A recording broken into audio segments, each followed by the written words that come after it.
नमस्कार साथियों, मैं दीनानाथ सिंह इस अनेकांत दृष्टि चैनल पर आप सबका हार्दिक स्वागत करता हूं। साथियों, सृष्टि के सभी प्राणियों का जन्म चक्र काम शक्ति के बल पर ही घूम रहा है। यदि काम शक्ति न हो या प्रजनन क्षमता न हो तो इस सृष्टि में प्राणियों का जन्म नहीं हो सकता, उनका सृजन नहीं हो सकता। यह प्रजनन क्षमता हमें परमात्मा या प्रकृति ने प्रदान की है। जैसा कि हम जानते हैं कि हम मनुष्य संसार के सभी प्राणियों में सर्वश्रेष्ठ प्राणी हैं। इस प्रजनन क्षमता के बल पर जो है इस संसार में अनेक विश्वविख्यात महापुरुष जन्म लिए हैं और हमारी जो है देश की संसार की सेवाएं की हैं। जैसे सरदार भगत सिंह, कवियों में जो है मैथिली शरण गुप्त, जयशंकर प्रसाद, रामधारी सिंह दिनकर और जैसे महात्मा गांधी हुए, श्रीमती इंदिरा गांधी हुई। इन्होंने हमारे देश का मान संसार में बढ़ाया। तो कहने का मतलब ये जो महापुरुष हुए हैं ये सब प्रजनन क्षमता की शक्ति के बल पर ही तो उत्पन्न हुए हैं। हम सभी जो हैं काम शक्ति के द्वारा ही उत्पन्न हुए हैं। यह काम शक्ति परमात्मा की एक अनुपम देन है। इसके द्वारा ही सृष्टि चक्र चल रहा है। हमारे शरीर में ऊर्जा के 3 मुख्य केंद्र हैं। एक मूलाधार चक्र, दूसरा आज्ञा चक्र और तीसरा सहस्त्रार चक्र। काम का जो शक्ति है वह मूलाधार से उठती है और सभी चक्रों का भेदन करते हुए अंत में आज्ञा चक्र होते हुए सहस्त्रार चक्र में पहुंचती है। सहस्त्रार चक्र में जब हम पहुंच जाते हैं तो वहाँ हम परमात्मा से संयुक्त हो जाते हैं, क्योंकि परमात्मा सहस्त्रार चक्र में हमारी प्रतीक्षा करते रहते हैं। जैसे हम सहस्त्रार चक्र में पहुँचे कि परमात्मा से योग युक्त हो गए। तो लेकिन सहस्त्रार चक्र में वैसे ही लोग पहुँच पाते हैं जिन्होंने काम शक्ति का दमन न किया हो। काम शक्ति का दमन करने से क्या होता है कि हमारी ऊर्जा जो है इधर उधर विकृत हो जाती है, घूमती रहती है, शरीर में जो है तरह तरह के विकार उत्पन्न करती है। यदि हम काम शक्ति को पूर्ण श्रद्धापूर्वक अपनाएं और उसके द्वारा कार्य करें तो हम सदैव के लिए काम शक्ति से, काम वासना से मुक्त हो सकते हैं। लेकिन उसका हमें दमन नहीं करना चाहिए। दमन करने से क्या होगा, हमारी चेतना जो है बार बार उसी के इर्द गिर्द घूमती रहेगी। तो कहने का मतलब जैसे सृष्टि में दमन करने से वह शक्ति फिर बार बार ऊपर उठती है, उभार होता है उसका, और वह उस समय विकृत रूप में होती है। वह चेतना विनाशकारी हो जाती है, संसार में वह विनाश करती है।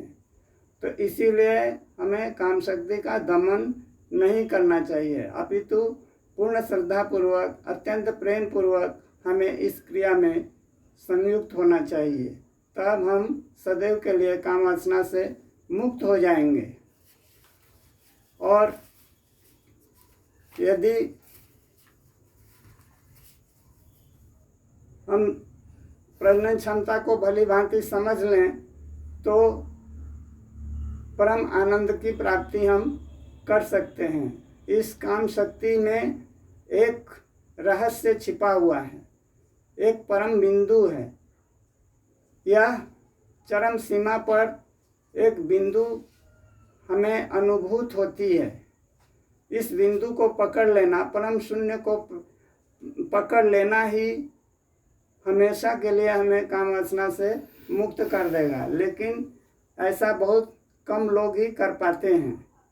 वह बिंदु एक ज्योति की तरह है। जैसे श्री कृष्ण ने कहा है कि मेरा निराकार रूप ज्योति की तरह है, उसी प्रकार यह काम वासना की जो शक्ति है यह भी एक ज्योति की तरह है। हमें इस ज्योति में संयुक्त होकर सहस्त्रार चक्र के अंदर पहुंचने की कोशिश करनी चाहिए। और यदि हम ऐसा न करें तो 2 क्षण के लिए तो हम आनंदमय हो जाते हैं, फिर उसके बाद बार बार हमें काम वासना सताती रहती है, फिर हम नीचे गिर जाते हैं। लेकिन यदि हम उस विकार रहित परम शून्य की अवस्था में यदि स्थित होकर प्रजनन क्रिया की तरफ उन्मुख होते हैं तो हमेशा के लिए हम काम वासना से मुक्त हो सकते हैं। वह स्टेज ही दूसरी है, वह अशरीरी अवस्था है, परम शून्य की अवस्था है। उसका अनुभव तब होगा जब हम बिल्कुल विचार रहित हो जाएंगे, हमारा मस्तिष्क विचार शून्य हो जाएगा, तभी हम उस शून्य अवस्था में परमानंद की प्राप्ति कर सकते हैं। उसे हमें लंबा खींचने का प्रयास करना चाहिए। इसके लिए हमें प्रजनन क्रिया के समय दोनों आँखों के मध्य जो आज्ञा चक्र है यहाँ पर हमें ध्यान केंद्रित करना चाहिए। इससे क्या होगा कि हमारी ऊर्जा जो है संज्ञा और सहस्त्रार चक्र की तरफ वह खुद ही अग्रसर हो जाएगी। सहस्त्रार चक्र में जाते ही हम परमात्मा से संयुक्त हो जाएंगे। तो यह ज्योति बिंदु में ध्यान करते हुए हमें उस क्रिया से गुजरना चाहिए। चलते फिरते उठते बैठते भी हमें उस शून्य की जो है स्मृति बनाई रखनी चाहिए। इससे जो है हम काम वासना से मुक्ति की प्राप्ति कर लेंगे। इसे ही संभोग से समाधि की प्राप्ति कहा गया है। और यह एक ऐसी अवस्था है जहाँ न भोग है न त्याग है, वह एक वितरागता की अवस्था है। ऐसा होता है अक्सर कि मनुष्य भोग है तो भोग में संयुक्त होकर क्या होता है, फिर उसे त्याग पकड़ लेता है, अच्छा अब मैं नहीं करूँगा। या जब त्याग हो जाता है छोड़ देता है तो वह छोड़ने वाला काम उसे बांध लेता है, फिर कुछ दिन बाद वह उसे जो है भोग वासना सताती रहती है। तो बीच की एक अवस्था है जिसे वितरागता की अवस्था कहते हैं। वह स्टेज जो है वितराग की अवस्था है। जैसे भगवान शंकर को हम चित्र में देखें तो उनके नेत्र आधे खुले रहते हैं और आधे बंद रहते हैं, अर्थात उनकी दोनों आँखों की पुतलियाँ आज्ञा चक्र की तरफ उठी रहती है। आधी आँख खुली आधी बंद रहती है, वही ध्यान की परम अवस्था है। यदि हम आँख को बंद रखें तो क्या होगा, मन हमारा भटकता रहेगा। हम बाहर जो भी चीज़ देखे रहते हैं, बंद आँख करने से वह फिर उसका प्रतिबिंब हमारी आँखों में आ जाता है, अर्थात हमारी चेतना घूमती रहती है। तो उसी को जो है हमें वितराग की अवस्था में लाने का प्रयास करना चाहिए, जहाँ न भोग है न त्याग है, आधी आँख खुली आधी आँख बंद। तो हमें अपनी चेतना को उस समय आज्ञा चक्र में स्थित करना चाहिए। इससे जो क्या होगा कि हम वितरागता की स्टेज को प्राप्त कर लेंगे और हमें इस ध्यान अवस्था को प्राप्त करके काम ऊर्जा को स्वयं ही ऊपर की तरफ उठकर सहस्त्रार चक्र में ले जाने का प्रयास करना चाहिए। यह शक्ति आज्ञा चक्र से होकर सहस्त्रार चक्र तक पहुंच जाएगी। यदि सहस्त्रार चक्र में यह काम ऊर्जा पहुंच जाती है तो हम परमात्मा से योग युक्त हो जाएंगे। लेकिन यह प्रारंभ तो मूलाधार चक्र से ही होती है। यदि हम मूलाधार चक्र में न जाएं, सोचें कि सहस्त्रार चक्र में पहुंच जाएंगे तो नहीं होगा। जैसे छलांग मारकर हम किसी घर की छत पर नहीं पहुंच सकते, सीढ़ियों के द्वारा ही पहुंच सकते हैं। एक सीढ़ी पर पैर रखकर दूसरी पर रखें, तीसरी पर रखें, इस तरह स्टेप बाय स्टेप पहुंच जाएंगे। लेकिन छलांग मारकर तो हम छत पर नहीं पहुंच सकते।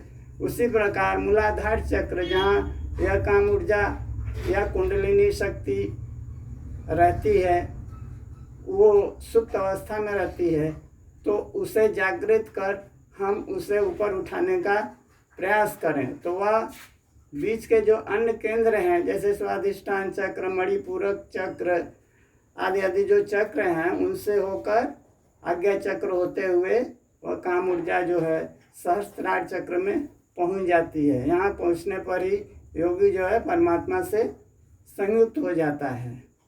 तो इस प्रकार हम सेक्स की ऊर्जा का या प्रजनन क्षमता का उचित प्रयोग कर सकते हैं।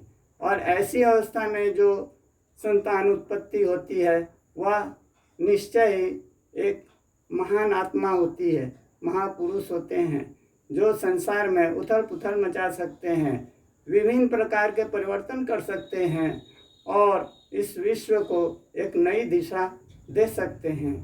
बस इतना ही कहकर मैं अपने वक्तव्य को विराम देता हूँ। बहुत बहुत धन्यवाद।